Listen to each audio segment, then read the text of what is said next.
할렐루야, 반갑습니다. 5월 10일 3부 예배에 나오신 여러분을 환영하고 축복합니다. 오늘도 하나님께서 우리를 예배의 자리로 또 불러주셨는데, 우리가 하나님 앞에 예배할 때에 그 하나님의 크신 사랑에 감사함으로 하나님을 찬양하며 기뻐하며 나가는 시간이 되었으면 좋겠습니다. 찬양하라 내 영혼아 찬양으로 먼저 하나님께 영광 돌리겠습니다.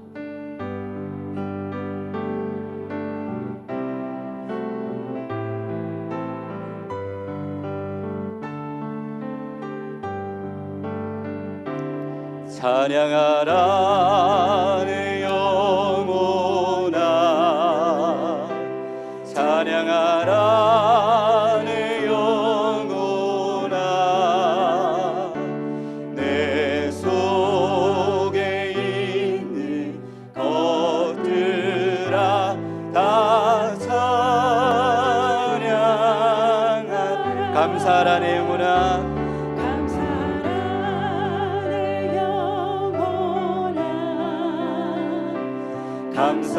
감사하라 내 영혼아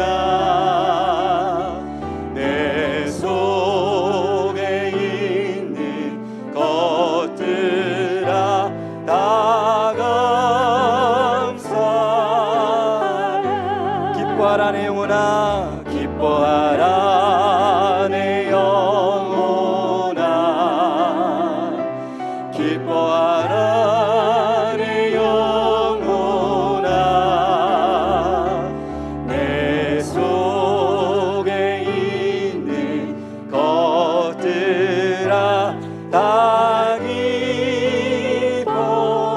다시 한 번 더 찬양하라 내 영혼아 찬양하라 내 영혼아 찬양하라 내 영혼아 내 속에 있는 것들아 나 찬양하라.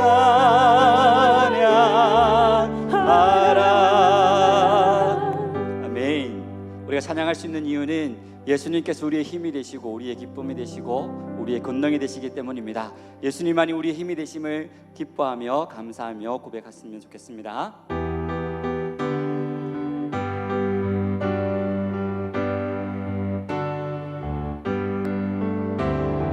예수는 나의 힘이요 내 생명 되시니 구주 예수 떠나 살면 재중에 빠지니 눈물이 앞을 가리고 내 맘에 근심 쌓일 때 위로하고 힘주시는 주 예수 예수는 나의 힘이요 내 친구 되시니 그 은혜를 간구하면 풍성히 받으리 햇빛과 비를 주시니 주수할 곡식 많도다 귀한 열매 주시는 이 주 예수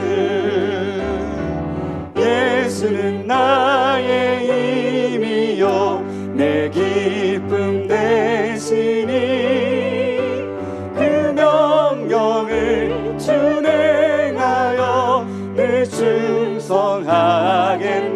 충성하겠네 주야로 보호하시며 바른 길 가게 하시니 의지하고 따라갈니 주 예수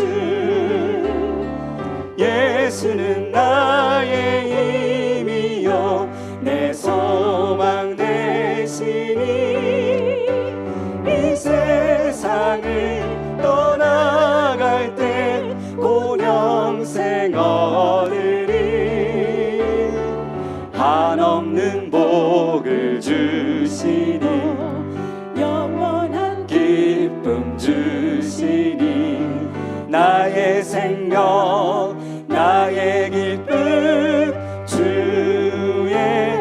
예수는 나의 힘이여. 1절 다시 한번 찬양하겠습니다. 예수는 나의 힘이여 내 생명 되시니 구주 예수 떠나 살며 죄중에 빠지니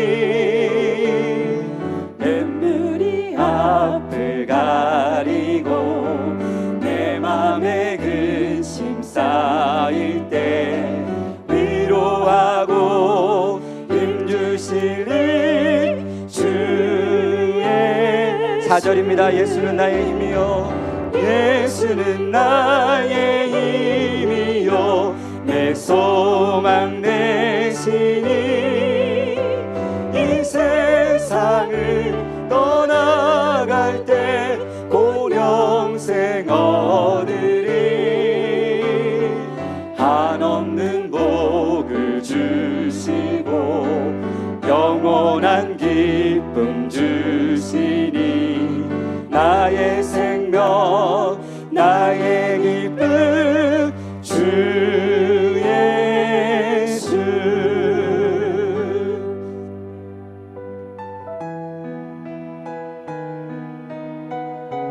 우리 가운데 잠잠히 임하시는 그 주님의 사랑을 찬양하며 고백하며 나아가길 소망합니다. 주를 향한 나의 사랑을 주를 향한 나의 사랑을 주께 고백하게 하소서. 아름다운 주의 그늘 아래 살며 주를 보게 하소서. 주님의 말씀 선포될 때에 땅과 하늘 진동하리니 나의 사랑 고백하리라. 나의 구주 나의 친구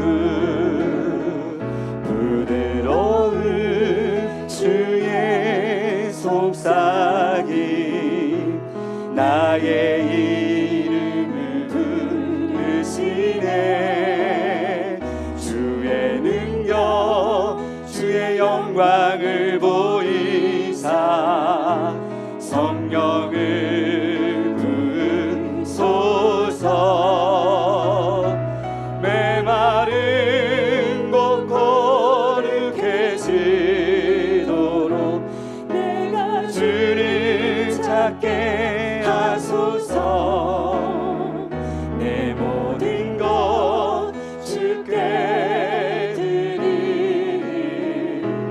나의 구주 나의 친구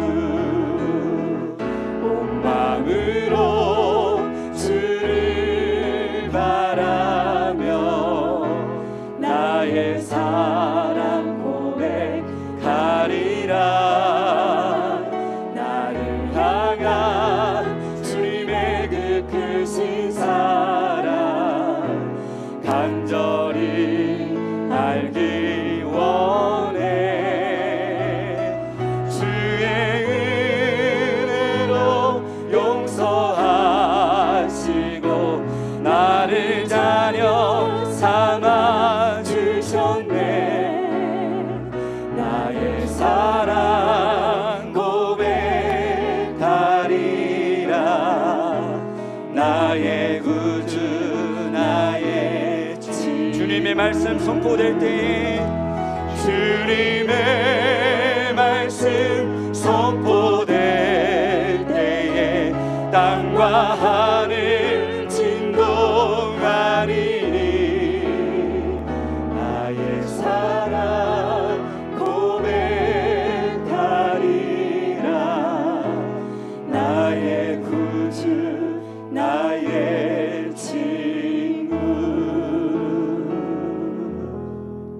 할렐루야. 이 자리에 오신 여러분 모두를 진심으로 환영합니다.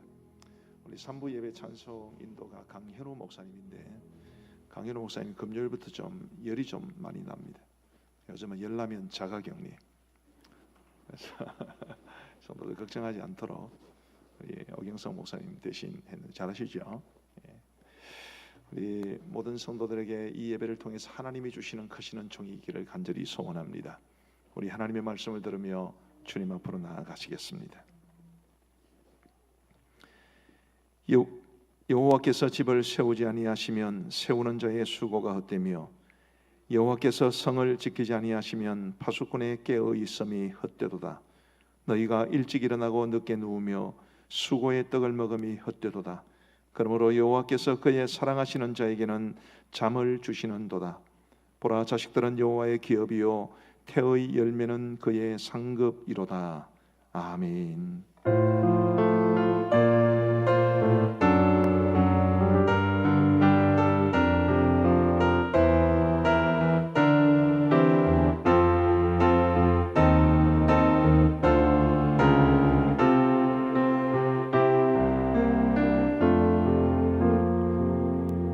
자비로우신 하나님 아버지, 감사하고 감사합니다. 세상은 여전히 코로나19 사태로 인해 소란하고 우리의 마음을 무겁게 하고 걱정하는 것들이 많이 있지만 오직 하나님께서 우리의 피난처가 되어 주셔서 우리의 마음을 붙드시고 우리가 주의 날개 그늘 아래 거하게 하여 주시니 감사합니다. 오늘도 우리 주님 크신 은혜에 사모하여 이 자리에 나와싸우니 우리가 마음과 정성을 다해 하나님을 예배하게 하시고 이 예배를 통해 하나님 홀로 영광 거두어 주옵소서. 그리고 예배드리는 모든 성도들에게 한량없는 주님의 은혜를 베풀어 주옵소서. 예배당에 나와 예배하는 성도들이든지 가정에서 영상으로 예배를 드리든지 우리 모든 성도들이 한 마음과 정성으로 하나님을 예배하게 하여 주옵소서.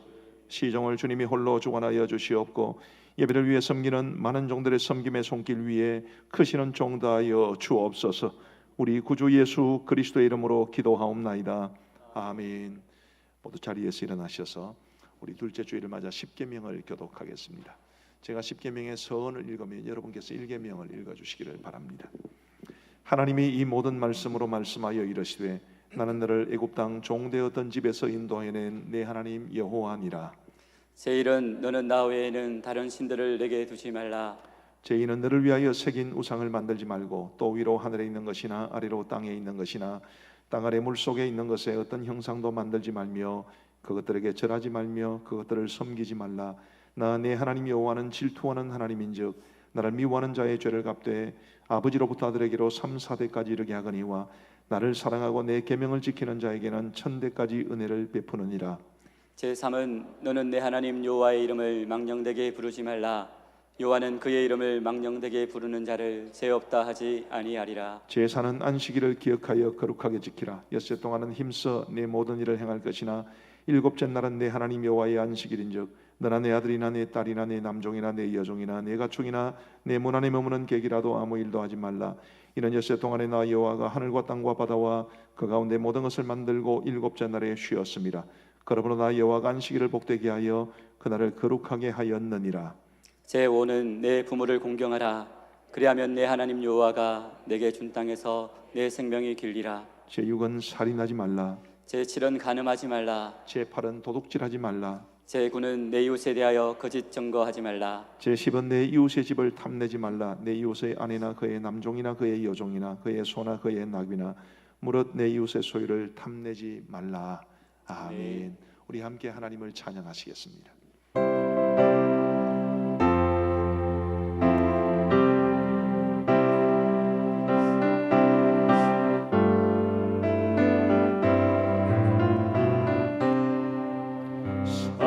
사철의 봄바람 불어있고 하나님 아버지 모셨으니 믿음의 반석도 든든하다. 우리 집 즐거운 동산이다. 고마워라 임마누엘 예수만 섬기는 우리 집. 고마워라 임마누엘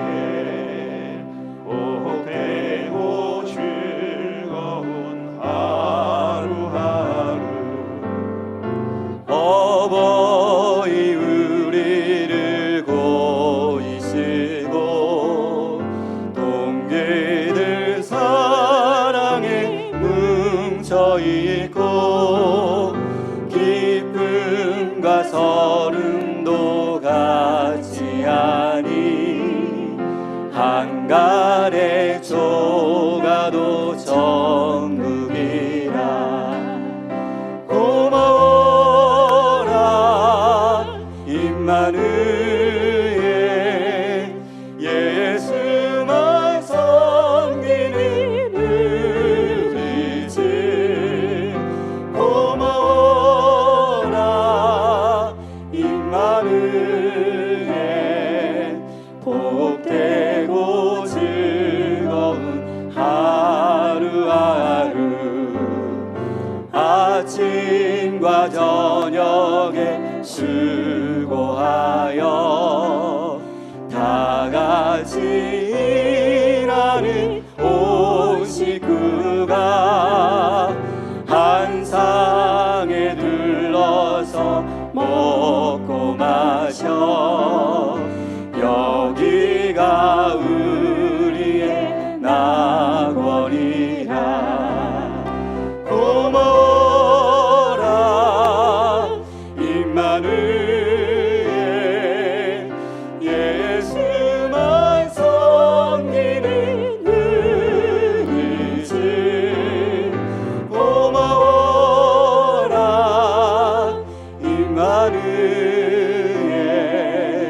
복되고 즐거운 하루하루. 아멘. 하나님께 영광의 박수를 돌려드리겠습니다. 모두 자리에 앉으시면서 앞뒤 좌우로 사랑의 인사를 나누시겠습니다.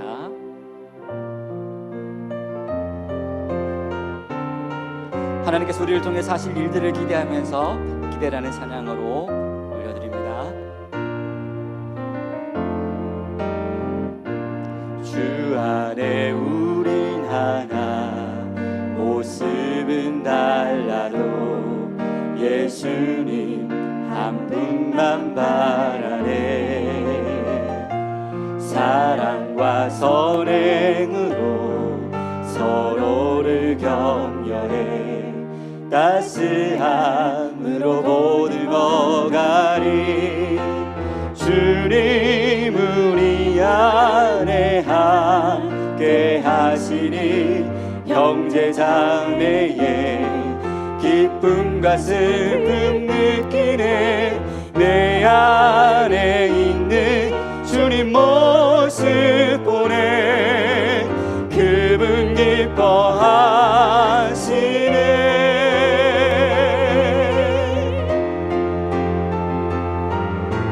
주님 우리를 통해 계획하시니 부족한 입술로 찬양받게 하시니.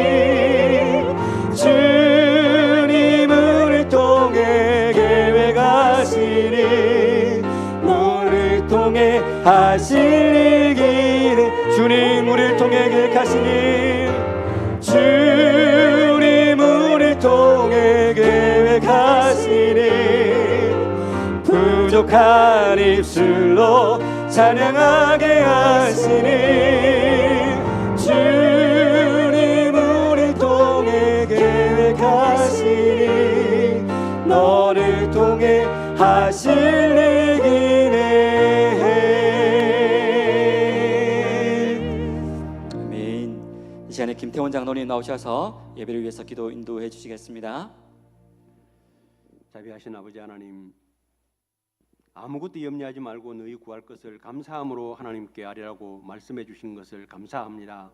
하늘을 향하여 기도할 수 있는 특권을 우리에게 주신 것을 감사를 드립니다. 하나님, 온 땅에 코로나19 바이러스로 말미암아 어려움을 겪는 많은 사람들이 있습니다. 주님의 위로와 평강을 허락하여 주시옵소서. 특별히 치료할 수 있는 의료시설이 준비되어 있지 못한 나라들이 많이 있습니다. 그 땅에 주님께서 긍휼과 자비를 베풀어 주셔서 이겨낼 수 있는 힘을 더하여 주시옵소서. 우리 가운데에서도 어려움을 겪는 이웃들이 많이 있사오니 하나님께서 은혜를 베푸시고 그들을 지원할 수 있는 좋은 대책들이 마련될 수 있도록 인도하여 주시옵소서. 하나님께서 베푸신 은혜를 따라서 온 교회가 기도함으로 말미암아 주님 앞에 깨어있게 하신 것을 감사합니다. 하나님, 우리의 간구를 들으시고 응답하시고 아름다운 나라 될 수 있도록 인도하여 주시옵소서. 하나님, 북녘 땅을 긍휼히 여겨 주시옵소서. 하나님, 복음이 그 땅에 들어가지 못한 지 오랜 날입니다. 하나님께서 은혜를 베푸심으로 말미암아 자유민주주의를 수호하는 사상이 온 땅을 뒤덮게 하시고 북한이 회복되어 하나님의 교회가 회복될 수 있는 은혜를 더하여 주시기를 간절히 원합니다. 지하교회에 있는 이들이 마음을 다해 하나님을 찬송하며 예배할 수 있는 그 날이 속히 올 수 있도록 은혜를 베풀어 주시옵소서.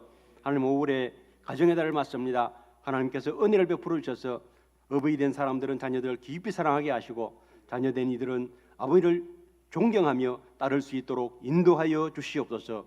오늘 때를 따라 사랑하는 담임 목사님 통해서 생명의 말씀을 듣게 하신 것을 감사합니다. 외치는 생명의 말씀이 우리의 마음속에 박힐 수 있도록 우리의 마음과 생각을 지켜 주시옵소서. 마음을 다해 찬양하기 원하는 찬양대를 붙잡아 주시고 주의 은혜와 평강이 넘치도록 함께하여 주시옵소서. 거룩하고 진실하사 다윗의 열쇠를 가지시니 열면 닫을 사람이 없고 닫으면 열 사람이 없는 우리 주 예수 그리스도의 이름으로 기도를 드립니다. 아멘.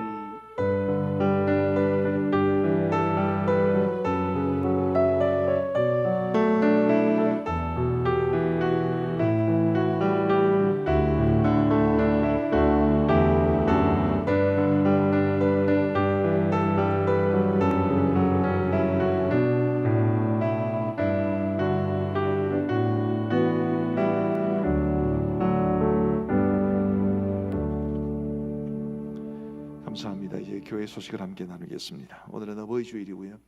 저희 교회는 어버이 주일이 되면 만 70세 이상 어르신들에게 이제 선물을 드리는 시간을 예배 중에 가졌습니다만, 우리는 예배 중에는 갖지 않고 예배를 마치고 나가시면서 3층 로비에 있는 데스크에서 우리 70세 어르신들을 위해 준비된 선물을 받아가시면 좋겠습니다. 아마 코로나19 사태로 인해 못 오시는 분들이 많으신 것 같아요. 그래서 처음에는 우리 교육자들을 통해서 일일이 다 드리려고 했는데 너무 많으실 것 같아가지고 담당 목장이나 자녀들이 좀 챙겨주시면 좋겠다 싶은 생각이 듭니다. 그래서 13일부터, 그러니까 수요일부터 대리 증정 받아가실 수가 있겠습니다. 이달의 주제 성품, 5월의 주제 성품은 사랑임을 기억하시고 우리 모두 사랑이 충만한 모습으로 사시기를 바랍니다. 이번 주일 예배 안내입니다. 다른 건 다 생략하고요. 죄송하지만 예배 중에도 마스크를 계속 착용해 주시면 좋겠습니다. 제가 안 쓰고 좀 죄송하긴 한데 우리 설교자 또 기도 인도자, 찬양 인도자 제외하고 모든 분들이 마스크를 착용해 주시면 감사하겠습니다. 이번 주 중으로 이제 기도회가 마무리가 됩니다. 매일 아침 6시에 했던 아침 기도회 그리고 8시에 했던 저녁 기도회가 이번 주 금요일 저녁 기도회를 끝으로 마무리가 됩니다. 그리고 주일부터는 이제 다시 우리의 원래의 새벽기도 시스템으로 돌아가는데 잘 들으셔야 됩니다. 평일 같은 경우에는 우리가 1부를 5시에 바로 여기서 드렸고요. 2부를 6시에 지하 1층 드림홀에서 드렸습니다. 그대로 합니다. 그런데 우리가 이번 아침 기도회 때 아침 기도회 영상으로 많은 분들이 참여해 주셔서 우리 교회 2부 새벽기도 영상을 계속 이제 생방송을 해 드릴 생각입니다. 오시는 분들 좋고요. 피치 못하게 오시는 분들은 가정에서 혹은 출근하시면서 새벽기도 영상을 함께 동참해 주시면 좋겠고, 주일 새벽기도에도 지금까지는 오전 5시에 드렸습니다만은 오전 6시에 계속 드리려고 합니다. 이 생방송으로 나가는 이것이 연속성이 있기 위해서 그렇다는 것을 기억해 주시고, 주일 새벽기도는 아침 6시에 지하 1층 드림홀에서 드리도록 하겠습니다. 아셨죠? 예, 감사합니다.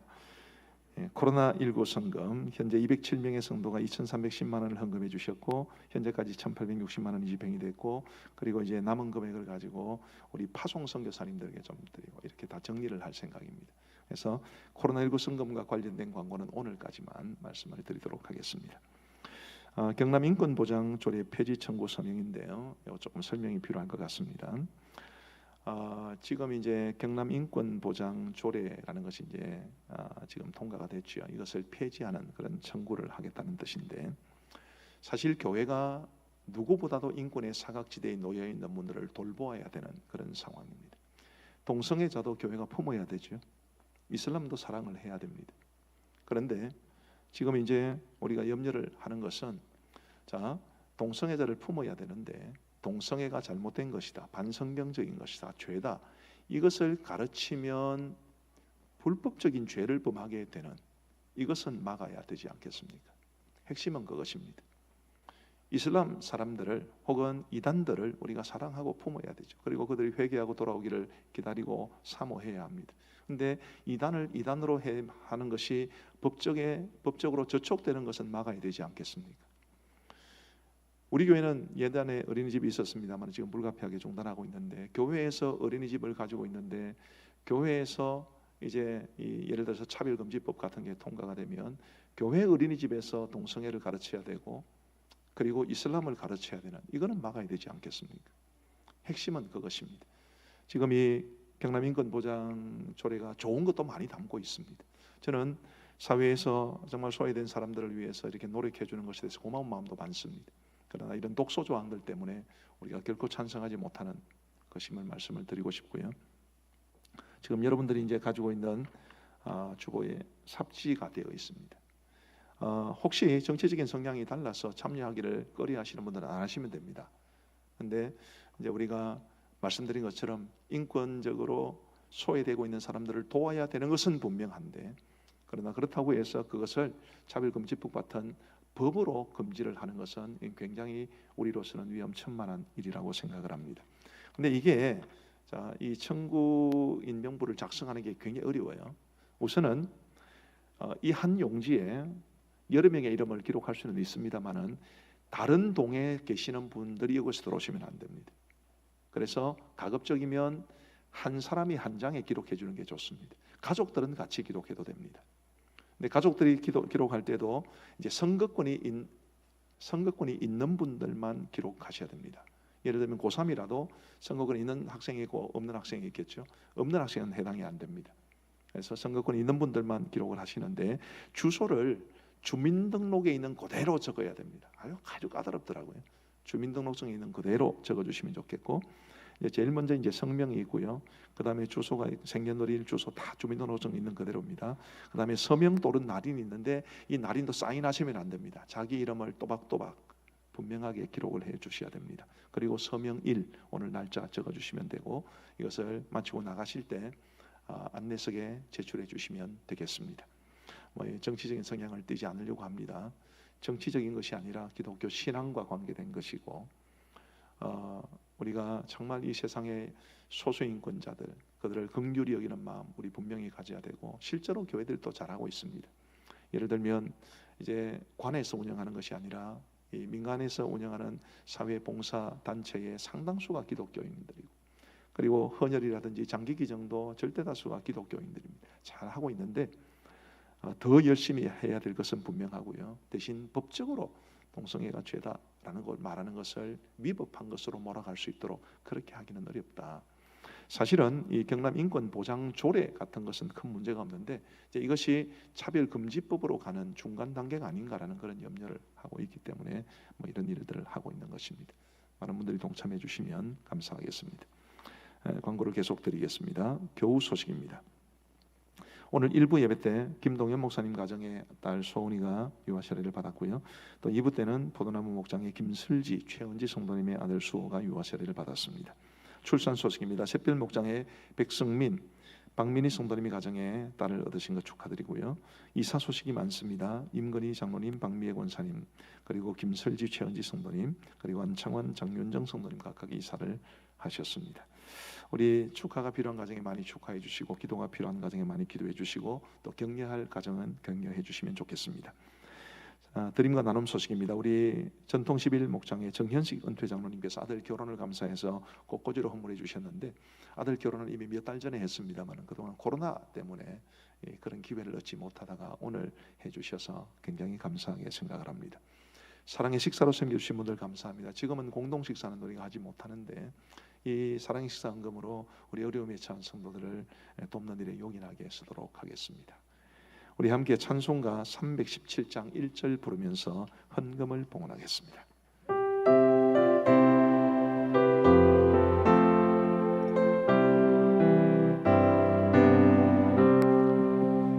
내 주 예수 주신 은혜 한없던 날내 주 앞에 이 적은 것 다 드리니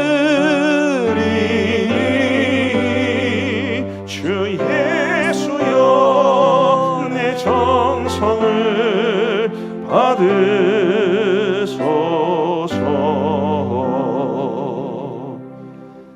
11조금 28분, 성경금 28분, 건축원금 1분, 주간감사 2분, 범사에감사 9분, 추님 은혜감사 9분, 생일감사 1분, 이사감사 1분, 기타감사 14분, 코로나 성금 2분입니다. 우리 함께 기도하시겠습니다. 자비하신 아버지 하나님 감사합니다. 한없이 부족하고 연약한 저희들을 주 예수 그리스도의 보혈로 사주셔서 하나님의 자녀로 이 땅을 살아갈 수 있도록 도와주시니 감사합니다. 자비하신 아버지 하나님, 구원받은 사람으로서 마땅히 하나님을 예배하는 이 복된 삶을 기쁨과 영광 가운데 살아갈 수 있도록 도와주옵소서. 우리 사랑하는 성도들을 예배의 자리에 불러주신 것 감사하옵고, 하나님께서 주신 명령을 따라 우리의 마음과 정성을 다해 예물을 주님 앞에 드릴 수 있도록 도와주시니 감사합니다. 우리 사랑하는 성도들이 드린 이 예물이 흩으로 사용되지 않도록 도와주시고, 우리 하나님 나라와 복음 사역을 위해 또 이웃을 섬기고 선교하는 일에 아름답게 쓰여질 수 있도록 우리 주님 역사하여 주옵소서. 드린 귀한 손길들 주님께서 복에 복을 다하여 주시옵고, 우리 아버지 하나님께서 그 드린 손길들마다 하늘의 복과 땅의 복으로 채워 주옵소서. 지금은 경제적으로 너무나 어려운 시대가 되었습니다. 우리 성도들의 생업과 직장뿐만 아니라 우리나라의 경제를 회복시켜 주시옵기를 간절히 원하옵고, 이 땅의 모든 백성들이 평안하게 살아갈 수 있도록 인도하여 주옵소서. 우리 성도들의 자녀손들이 주 안에서 형통한 자들이 다 될 수 있도록 도와주시옵고, 특별히 육신적으로 질병에 시달리고 있는 분들, 정신적으로 어려워하시는 분들, 영적으로 낙심해 있는 분들 주님께서 치유하여 주셔서 모든 성도들이 영육간의 강건한 삶을 살아갈 수 있도록 인도하여 주옵소서. 감사하오며 예수님 이름으로 기도하옵나이다. 아멘.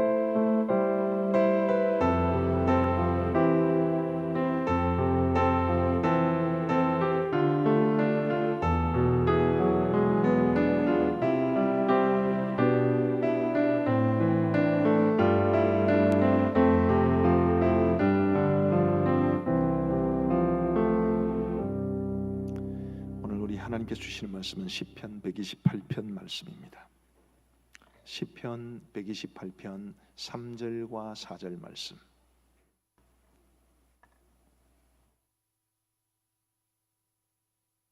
시편 128편 3절과 4절 말씀. 우리 하나님의 말씀을 들으시길 바랍니다. 내 집 안방에 있는 내 아내는 길실한 포도나무 같으며 내 식탁에 둘러앉은 자식들은 어린 감람나무 같으리로다. 여호와를 경외하는 자는 이같이 복을 얻으리로다. 아멘.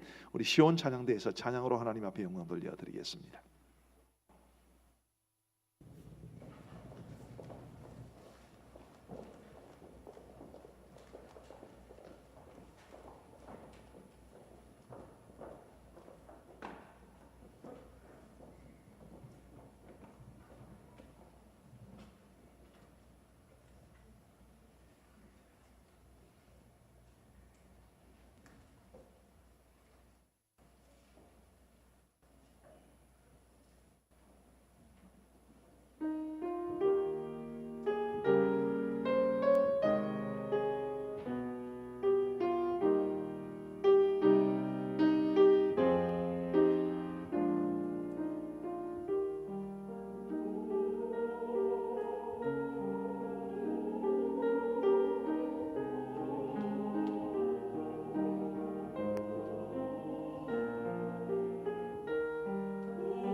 할렐루야. 우리 박수로 하나님 앞에 영광 돌려드리겠습니다. 대단히 감사합니다.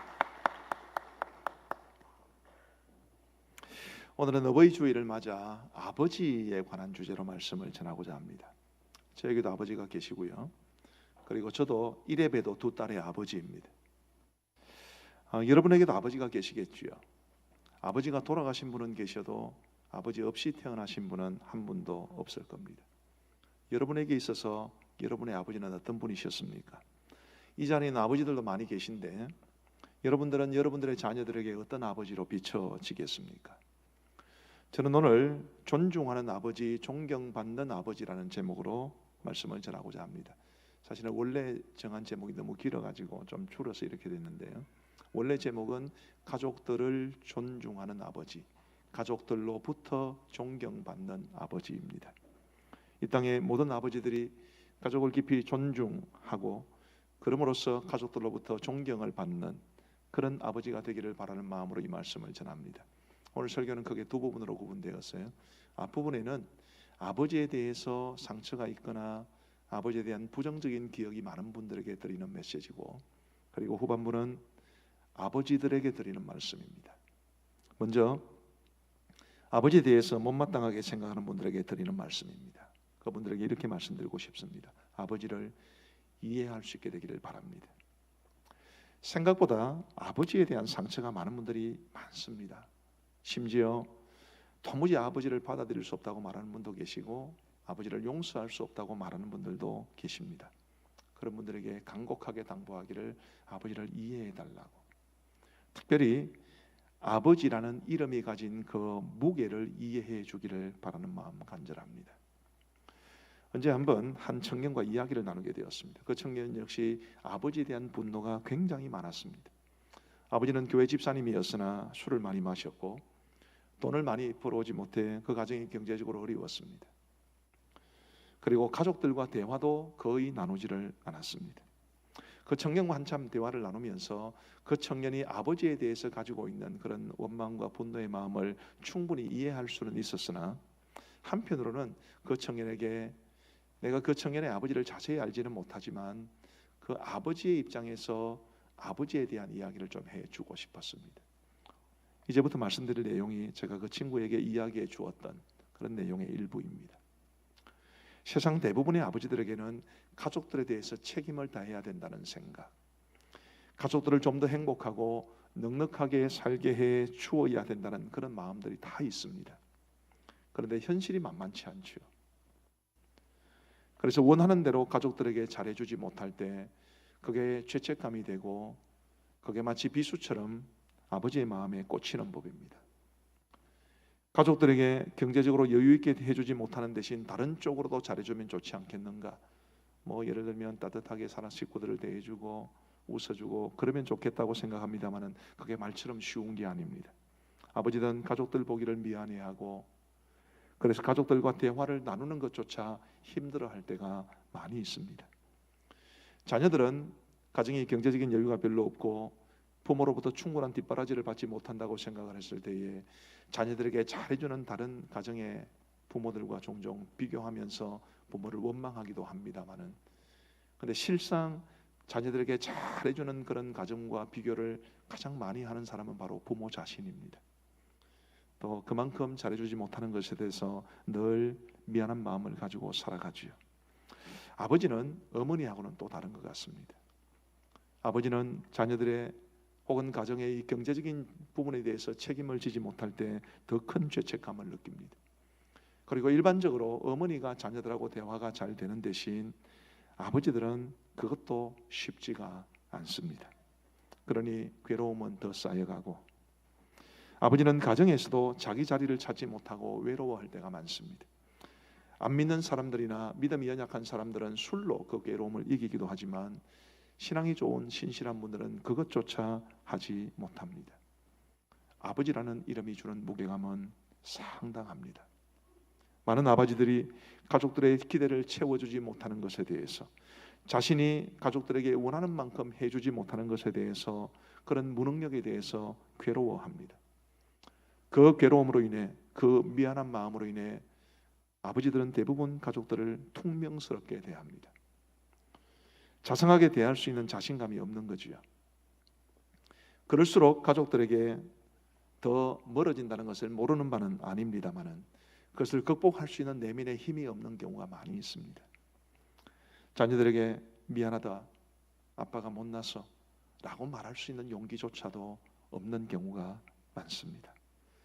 그 개인이 못나서라기보다는 아버지라는 이름이 주는 무게가 그만큼 무겁기 때문입니다. 누가 썼는지 모르지만 이런 글이 있습니다.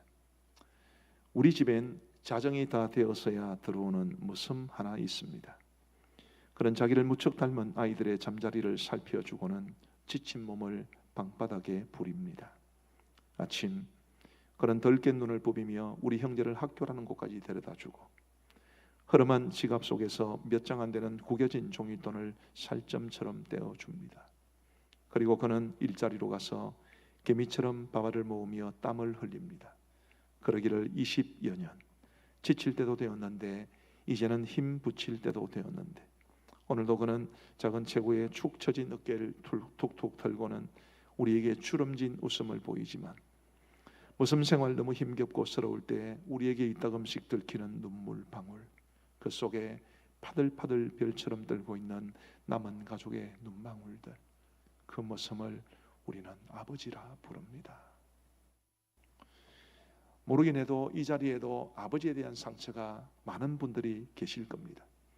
그런 분들에게 부탁을 드립니다. 부디 아버지라는 이름이 가진 그 무게를 이해할 수 있기 위해서 최선을 다해 주시기를 바랍니다. 그러면 아버지라는 이름이 주는 그 무거운 짐을 가지고 힘겹게 살아오신 아버지의 주름진 얼굴과 축 늘어진 어깨가 새롭게 보일지도 모릅니다. 아버지를 이해해 달라고 부탁드리면서 구체적으로 당부하고 싶은 두 번째는 아버지가 살아온 시대와 삶을 이해해 달라는 것입니다. 저는 올해 나이가 이제 53인데요. 저보다 20년 이상 연배의 인생 선배들께서는 참 치열하게 살아오신 것 같습니다. 그분들이 한창 일할 때에 이 시대 자체가 그분들에게 치열한 삶을 요구를 한 거죠. 일제 치하야 말할 것도 없고 한국 전쟁과 그 이후 그야말로 잿더미가 된 상황 속에서 생존을 강요받은 세대입니다. 지하 자원도 별로 없고 가진 것도 없었습니다. 지금이야 우리나라가 기술 강국으로 여겨지고 있지만 기술력이 변변치 못해서 외국에서 구걸하듯이 기술을 배워오던 그런 시대도 있었습니다. 우리 교회 연세 드신 한 집사님으로부터 이런 이야기를 들었습니다. LG가 창원으로 옮겨오던 초창기 때는 일을 얼마나 많이 시켰는지 오버타임만 한 달에 200시간을 했다고 합니다. 지금 주 52시간 근무면 4주 해봐야 208시간 아니겠습니까? 기존 정규 근무 시간 다 하고 오버타임을 지금 현재의 기존 정규 시간만큼 했으니 얼마나 고생을 많이 하셨습니까? 그때는 LG가 금성사로 불렸는데 일을 너무 시켜서 짐승사라고 불렀다고 그러더라고요. 그만큼 축을 하고 일을 했습니다. 뭐 LG만 그랬겠습니까? 다른 회사들도 그랬죠. 그렇게 치열하게 살아오면서 딴 데 눈길 한번 돌리기 어려울 만큼 힘겹게 살아오셨는데 그런 분들에게 아내에게 잘하고 자녀들에게 자상할 것을 기대하기란 현실적으로 상당히 어려운 일이었을 거라고 생각을 합니다. 그분들이 그렇게 그야말로 뼈 빠지게 일하지 않았다면 오늘의 우리도 없었을 텐데 그분들이 흘린 땀을 마시고 그분들이 내뱉은 공기를 가지고 우리가 호흡을 하며 살아가고 있는 우리가 그분들에게 사랑 못 받았다고 아버지한테 받은 상처가 많다고 말하는 것이 과연 정당한가라는 그런 생각을 할 때도 있습니다. 저도 아버지에게 받은 상처가 있다고 가끔 말씀을 드렸습니다. 저 어릴 때 꽤 나름 착한 아이였습니다. 죄는 많이 저질렀지만 그래도 착한 아이였습니다. 아버지 일도 많이 도와드렸고 그러면서도 공부도 좀 했고 신앙생활도 좀 했습니다. 다른 사람들은 다 저보고 착한 아이라고 그러는데 우리 아버지로부터는 별로 인정을 못 받았습니다. 오히려 일하는 게 마음에 안 든다고 심하게 두들겨 맞기도 했습니다. 그로 인해 아버지에게 받은 상처가 컸는데 고등학생이던 어느 날 아버지로부터 기나긴 인생 이야기를 들었습니다. 아버지도 울면서 기도 이야기를 하셨고 저도 울면서 그 이야기를 들었습니다. 얼마나 고생을 많이 하셨는지. 근데 그런 이야기를 들으면서 우리 아버지가 이렇게 고생세 빠지게 하면서 지금까지 살아오셨는데 마음의 여유가 없을 만도 했겠다. 그런 생각이 들면서 아버지를 이해하게 되었습니다. 아버지를 충분히 이해하고 그분이 살아온 시대와 삶을 이해를 하니까 그분에게 받은 상처 많이 씻겨지게 되더라고요. 관계를 회복해서 지금 저 우리 아버지하고 상당히 친하게 지냅니다. 우리의 아버지들이 살아온 시대를 이해하는 것은 굉장히 중요합니다. 우리 아버지들이 어릴 때 살아왔던 시대는 또 이런 시대였습니다. 그러니까 우리 아버지의 아버지, 우리 할아버지께서 사시던 그런 시대는 얼마나 우리나라가 가부장적인 시대였습니까? 많은 남자들이 가족들을 막대하고 때로는 가장 역할을 못하면서도 집에서는 큰 소리 뻥뻥 치고 그리고 대접받던 그런 시대도 있었습니다. 그런 시대를 어려서 경험해 보았던 우리 아버지 시대가 좋은 아버지 상을 이해한다는 것은 상당히 어려웠던 일이 아닌가 싶습니다. 지금 제가 하고 싶은 말은 우리는 그런 아버지의 시대와 삶을 이해하기 위해 노력이라도 해야 한다는 것을 말씀을 드리고 싶은 것입니다. 물론 정말 용서받기 어려울 만큼 부정적인 모습으로 살아온 아버지들이 왜 없었겠습니까? 그러나 대다수의 아버지들은 당신들에게 주어진 그 시대와 삶에 최선을 다해 왔다고 저는 생각을 합니다. 그래서 저는 물론 저보다 젊은 사람들도 고생 많이 하시지만 저보다 연세가 더 드신 모든 이 시대의 남성들에 대해서 정말 존경하는 마음으로 박수라도 쳐드리고 싶은 그런 마음입니다. 다만 그 삶이 너무 힘들고 어려웠기 때문에 시대 자체가 너무 어려웠기 때문에 시대의 변화에 맞추어서 자신을 변화시키지는 못했던 것 같습니다. 남편의 길, 아버지의 길이 어떠한지를 배우기도 전에 남편이 되고 아버지가 되면서 평생 처음 걸어가는 그 길을 서툴게 걸어가셨겠죠. 그러면서 가족들에게 많은 상처를 주기도 했을 겁니다. 그러나 어쨌든 그분들은 저는 최선을 다해 온 분들이 대다수라고 생각을 합니다. 우리 같은 후배들이나 혹은 자녀들 세대가 그분들의 그 지난했던 삶을 이해를 하기 위해 노력하는 것은 얼마나 중요한가 싶습니다. 우리 사랑하는 성도 여러분, 부디 아버지를 이해해 주시기를 바랍니다. 아버지라는 그 이름이 가지고 있는 그 무게를 평생 짊어지고 가신 분들, 또 어렵고 힘든 시대를 살아왔던, 거친 시대를 살아왔던 그분들을 이해함으로써 그분들의 부족했던 부분들까지 다 용납하고 용서하고 아버지와의 관계를 회복하며 살아갈 수 있는 우리 모두가 되기를 주님의 이름으로 부탁을 드립니다. 두 번째로 아버지들에게 말씀을 드리고 싶습니다. 아버지들은 변화를 하셔야 됩니다. 아버지의 중요성은 아무리 강조해도 지나치지 않습니다. 아버지가 필요하지 않았으면 하나님께서 아버지를 주지도 않았을 겁니다. 아버지는 굉장히 중요합니다. 근래에 교회 바깥 일반 사회와 세상 속에서도 아버지 또는 아버지다움 혹은 아버지의 역할에 대해서 굉장히 주목합니다. 자녀들의 자존감이나 사회성에 아버지와의 관계가 끼치는 영향이 굉장히 크다. 주로 이런 연구 결과들이 나오고 있습니다. 다분히 성경적이라고 생각을 합니다. 아버지는 굉장히 중요하지. 그런 연구 결과들을 보면 아빠와의 좋은 관계를 경험하는 것은 자녀들의 주도성이나 공감 능력, 심지어 신체 건강 그리고 정서적인 면 등에 크게 영향을 끼칩니다. 그만큼 아버지의 역할이 중요하고 아버지다움이 중요합니다. 크리스토퍼 베이컨이라는 사람은 이런 글을 썼습니다. 미국의 태만한 아버지들이 아이들과 함께 시간을 보내기 시작하면 어떤 일이 일어나게 될까? 세계의 굶주림을 없애지는 못하더라도 몇몇 가정들이 절대 빈곤 이하로 침몰하는 것을 막을 수는 있을 것이다. 중동 지역에 평화를 가져오지는 못하더라도 거리의 갱단에서 소속감을 찾으려 하는 몇몇 아이들을 보호할 수는 있을 것이다. 인구 폭발을 완화시킬 수 없을지는 몰라도 몇 건의 10대 임신을 방지할 수는 있을 것이다. 만약 아버지들이 자녀들과 더 많은 시간을 보낸다면 앞으로는 결혼과 이혼의 양상도 많이 달라지게 될 것이다. 소년들만 남자로서 어떻게 행동해야 하는지 모르는 것이 아니라 소녀들 역시 알지 못하며 건강한 남녀 관계를 배울 기회를 거의 갖지 못했다. 아버지와의 관계가 충분히 못했기 때문에 이런 현상이 벌어졌다는 것입니다. 아버지가 곁에 있으면 많은 소녀들이 이 세상에서 남자의 주요 목적이 그들을 임신시키고 사라지는 것이라는 신화를 버리고 그 이상의 것을 기대하게 될 것이다. 만약 그렇게 된다면 다음 세대에는 아버지의 부재가 사라질 수 있을 것이다. 저는 충분히 공감이 가는 글이라고 생각을 합니다. 오늘 우리 사회에서 발생하는 수많은 사회 문제들의 상당 부분은 가정에서 아버지의 부재 현상이 낳은 결과물입니다. 아버지가 집에 없어서가 아니라 아버지가 있어도 아버지 역할을 제대로 하지 못하고 심지어 없는 것만도 못한 그런 모습으로 살아왔던 그런 아버지들로 인해서 아버지의 부재 현상은 심각하게 나타나고 있고, 그것이 숱한 사회 문제, 청소년, 어린이 문제를 낳게 되는 것입니다. 좋은 아버지의 가치는 이루 헤아릴 수 없습니다. 아버지의 자리, 아버지의 역할은 너무너무 중요합니다. 그 누구도 그 자리를 대신해 주기가 어렵습니다. 그래서 남편 없이 홀로 아이를 양육하는 싱글맘의 삶이 고단할 수밖에 없습니다. 물론 싱글 대디 역시 참 어렵고 힘든 삶을 사시지만 홀로 엄마의 역할뿐만 아니라 아빠의 역할까지 감당해야 하는 싱글맘의 고단함도 참 큽니다. 저는 어려운 중에도 자녀들을 포기하지 않고 눈물과 땀으로 양육한 싱글맘이나 싱글대디가 하나님으로부터 큰 칭찬과 상급을 받을 것이라고 확신하고 있습니다. 그런데 싱글맘 가정이 아닌데도, 아버지가 분명히 있는데도 아버지의 자리가 비어있는 듯한 가정이 많고 요즘 세상이 또 그걸 부추깁니다.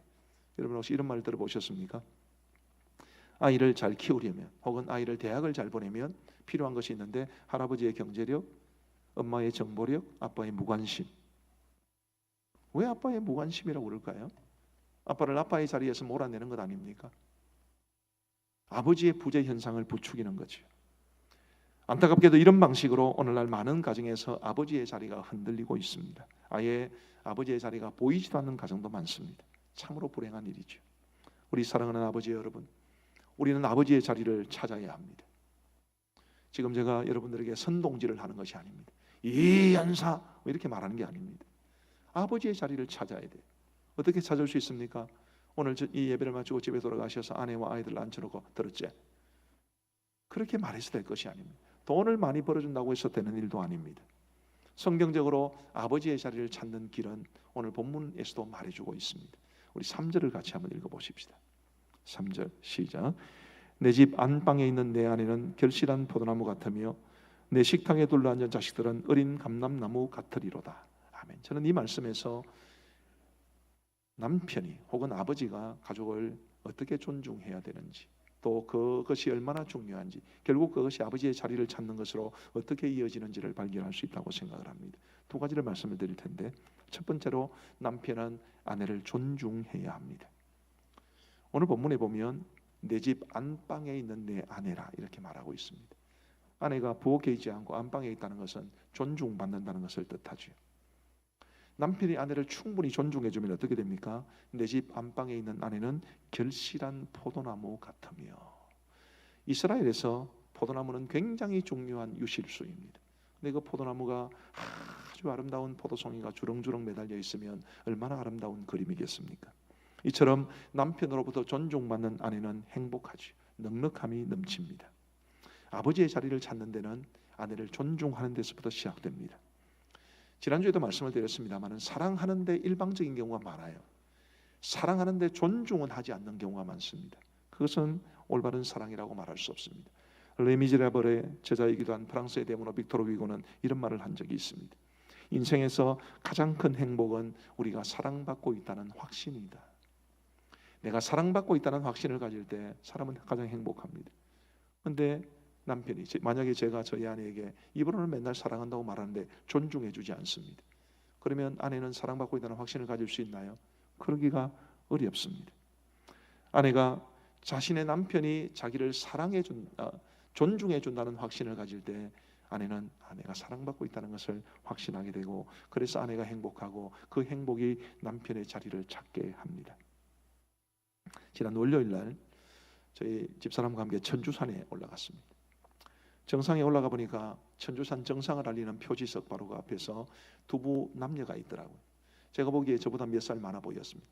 물론 그분들도 저를 보면서 우리보다 몇 살 많군 그렇게 생각했을 수는 있습니다. 근데 제가 보기에는 어쨌든 저보다 몇 살 많아 보였습니다. 남편이 사진을 찍어주고 있었고 아내가 포즈를 취하고 있었습니다. 안 그래야 되는데 제가 주제넘게 제가 두 분 사진을 찍어 드릴까요? 그렇게 제안을 드렸습니다. 아무 말도 안 해요. 몇 초 아주 어색한 침묵이 지나갔습니다. 그 여자분이 남자에게 이렇게 말을 했습니다. 사진 찍어준다는데 같이 찍어요. 그렇게 말하는 걸로 봐서 불륜은 아닌 것 같았습니다. 부부였던 것 같습니다. 그런데 남편이 이렇게 말했습니다. 제가 있는 그대로 이야기해 드릴게요. 됐다. 제가 확신을 했습니다. 부부가 맞다. 제가 사진을 찍어주겠다는 제안을 거절받은 것은 사실 별로 문제가 안 됩니다. 오히려 제가 내가 너무 주제가 넘었나 싶은 그런 생각 때문에 미안한 마음도 많았습니다. 안타까웠던 것은 왜 저 사람은 자기 아내에게 저렇게 말을 할까? 그 여자분은 남편이 그렇게 말을 함으로써 저한테도 얼마나 미안했겠습니까? 자기가 그렇게 이야기를 하면 아내가 얼마나 미안해야 될지 눈꼽만큼도 생각하지 않는 거죠. 전혀 아내를 존중하지 않는, 존중이라고 하는 것은 별거 아닙니다. 그 말을 존중해주고 입장을 헤아려주고 그게 존중 아니겠습니까? 우리 사랑하는 남편 여러분, 여러분들은 아내를 존중하십니까? 부디 아내를 존중하시기 바랍니다. 그게 존경받는 남편이 되는 길이고 가정에서 남편의 자리를 찾는 길입니다. 아버지의 자리를 찾기 위해서 두 번째로 해야 할 것은 자녀들과 인격적이고 친밀한 관계를 유지하는 것입니다. 우리 다시 한번 3절을 같이 한번 읽어보시겠습니다. 3절 시작. 내 집 안방에 있는 내 아내는 결실한 포도나무 같으며 내 식탁에 둘러앉은 자식들은 어린 감람나무 같으리로다. 아멘.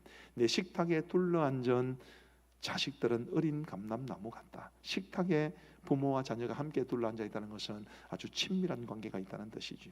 가족의 친밀감이 있습니다. 우리 사랑하는 아버지 여러분, 여러분들은 자녀들과 친밀하고 인격적인 관계를 유지하고 계십니까? 아이들이 아빠를 좋아하고 따르고 고민이 있으면 털어놓나요? 가족 간의 친밀함은 굉장히 중요합니다. 가족 간의 친밀함이 없으면 대화가 대놓고 화를 내는 것이라는 말도 있습니다. 약속은 약간 속이는 것이라는 말도 있습니다. 우리 사랑하는 아버지 여러분, 여러분들은 자녀들과 대화를 잘하십니까? 아니면 항상 화를 내는 것으로 끝이 납니까? 여러분들은 자녀들과의 약속을 잘 지키시나요? 아니면 자녀들과의 약속은 하찮은 걸로 생각하고 약간씩 속이면서 빠져나가시나요? 자녀들을 인격적으로 대하지 않고 자녀들과 친밀감을 유지하지 않으면 아버지의 자리는 점점 없어지게 마련입니다.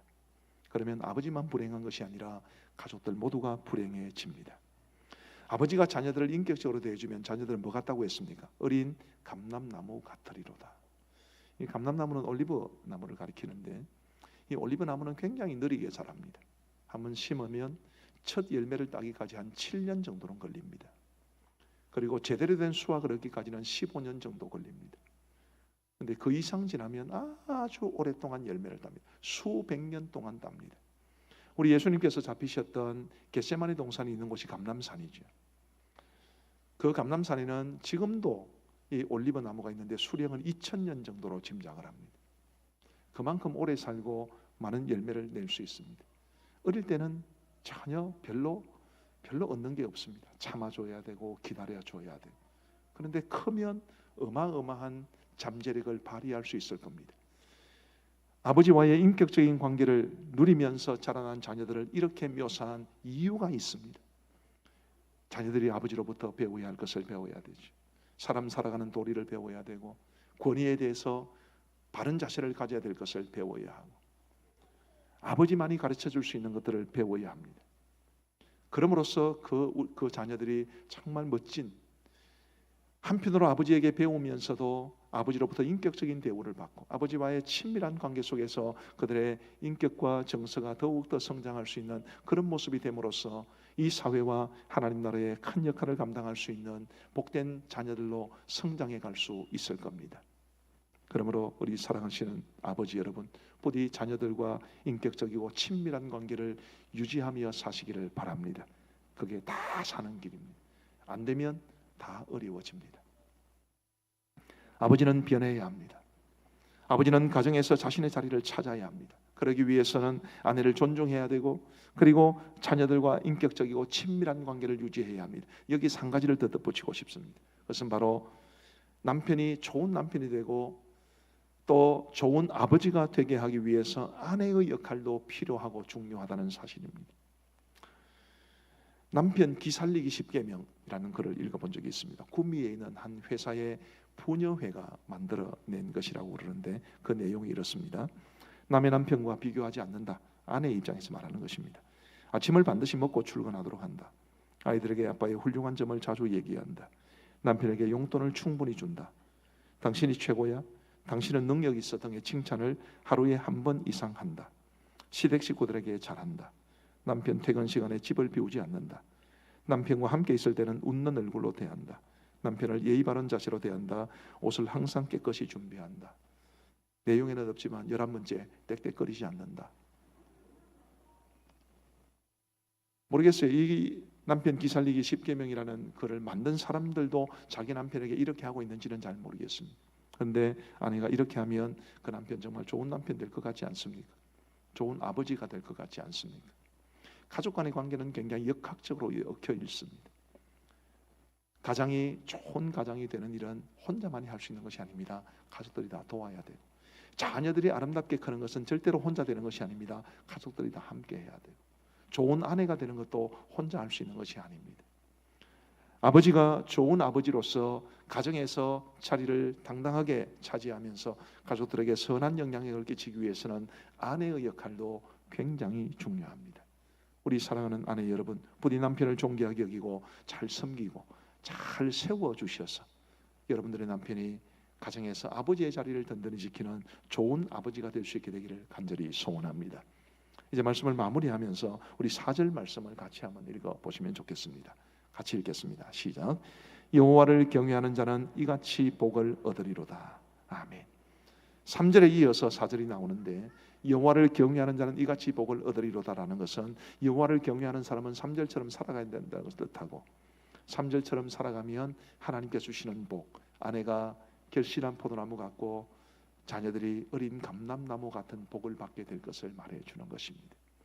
아버지는 좋은 아버지가 되기 위해서 노력하고 또 자녀들은 아버지를 이해하기 위해 애쓰고 아내는 자기 남편이 좋은 아버지가 되기 위해서 최선을 다해 도와주고 그럼으로써 이 사회가 지금 가족 체계가 무너지고 가정이 무너지는 위기에 처해 있는데 우리 그리스도인들의 가정은 참으로 아름답고 행복한 가정이 되어서 수많은 가정들에게 소망이 되고 빛이 되어줄 수 있게 되기를 우리 주님의 이름으로 축복합니다. 우리 함께 기도하시겠습니다.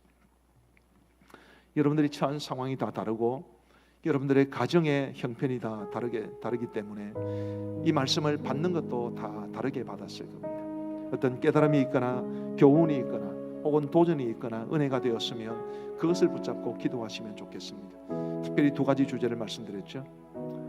우리가 아버지를 이해했으면 좋겠다. 아버지들은 좋은 아버지가 됐으면 좋겠다. 변화했으면 좋겠다. 그리고 그렇게 되기 위해서 아내가 잘 도왔으면 좋겠다. 우리 이런 내용들을 생각하시면서 우리 자신에게 말씀을 적용시켜가며 함께 기도하겠습니다. 자비하신 아버지 하나님, 오늘 부족한 종을 통해서 아버지에 관한 주제로 말씀을 선포하게 하여 주신 것 진심으로 감사합니다. 자비하신 아버지 하나님이여, 우리 성도들 가운데 아버지에 대한 상처가 많고 아버지에 대해서 부정적인 기억이 많으신 분들, 그래서 아직도 아버지를 용서하지 못하고 살아가시는 분들에게 주님께서 은혜를 베풀어 주셔서 아버지를 이해할 수 있도록, 아버지라는 이름이 주는 그 무게감을 이해하고 아버지가 살아온 시대와 삶을 이해할 수 있는 마음을 더하여 주옵소서. 자비하신 아버지 하나님, 우리 교회에도 많은 아버지들이 계십니다. 우리 아버지들이 변화될 수 있도록 도와주셔서 아내를 존중하고 그리고 자녀들과의 친밀한 관계를 누림으로 아버지의 자리를 찾아갈 수 있도록 인도하여 주옵소서. 가정의 가장으로서 아내와 자녀들에게 선한 영향력을 끼치고 믿음의 영향을 아름답게 끼치며 살아갈 수 있는 좋은 아버지들 될 수 있도록 인도하여 주시옵고, 아버지 하나님, 그렇게 되기 위하여 아내가 잘 도와줌으로써 가족 간의 관계가 더 아름다워지고 하나님의 기뻐하시는 아름다운 가정의 모습을 든든히 세워갈 수 있도록 역사하여 주옵소서. 아버지 하나님, 이 가운데 우리 성도들의 가정이 형편이 다 다릅니다마는 주님께서 도우시고 은혜를 베풀어 주시고 이 가정의 달에 우리 성도들의 가정이 더욱더 행복한 가정 되어 하나님의 은혜와 축복을 누리며 살아갈 수 있도록 우리 주님 역사하여 주옵소서. 이번 한 주도 우리 성도들의 모든 삶의 걸음을 인도하여 주시옵기를 간절히 원합니다. 우리 함께 공동의 기도문을 읽겠습니다. 이 공동의 기도문은 읽으면서 기도하는 것입니다. 우리 함께 읽으며 기도하겠습니다. 하나님 아버지, 우리에게 새로운 한 주를 주심을 감사합니다. 이번 한 주도 하나님의 은혜와 성령의 도우심을 붙잡고 살게 하옵소서. 하나님이 맡기신 사명을 위해 살게 하옵소서. 먹든지 마시든지 무엇을 하든지 하나님 영광 위에 살게 하옵소서. 모든 걱정과 염려는 주께 맡기고 하나님의 평강을 누리게 하옵소서. 모든 사람들을 착하게 대하게 하시고 주위 사람들에게 선한 영향을 끼치는 빛과 소금의 삶을 살게 하옵소서. 사랑하며 섬기고 용서하며 관용을 베풀게 하옵소서. 이 땅에 다시 오실 주님을 기다리며 복음을 전하게 하옵소서. 예수님의 이름으로 기도드립니다. 아멘. 우리의 생명과 소망이 되시는 우리 구주 예수 그리스도의 크고 놀라우신 은혜와 우리 아버지 하나님의 무한하신 사랑과 성령 하나님의 위로 교통 충만하심이 이곳에 고개 숙인 우리 사랑하는 모든 성도들과 그들의 가정 위에 이제로부터 영원토록 함께 있을지어다. 아멘.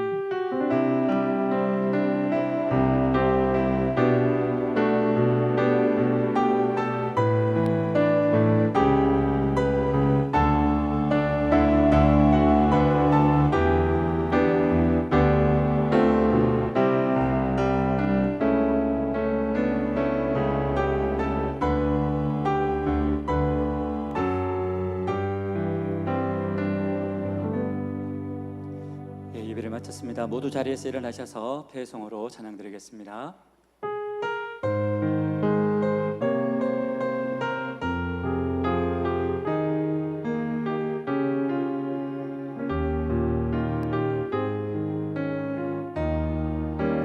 내게 주어진 하루를 감사합니다. 내게 또 하루를 허락하시니 즐거운 일이든 혹 슬픈 일이든 감사드립니다.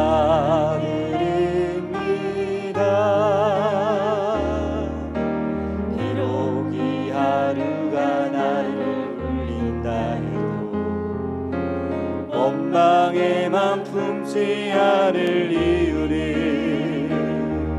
나의 주님이 모든 일을 주관하셔서 선을 이루심이라.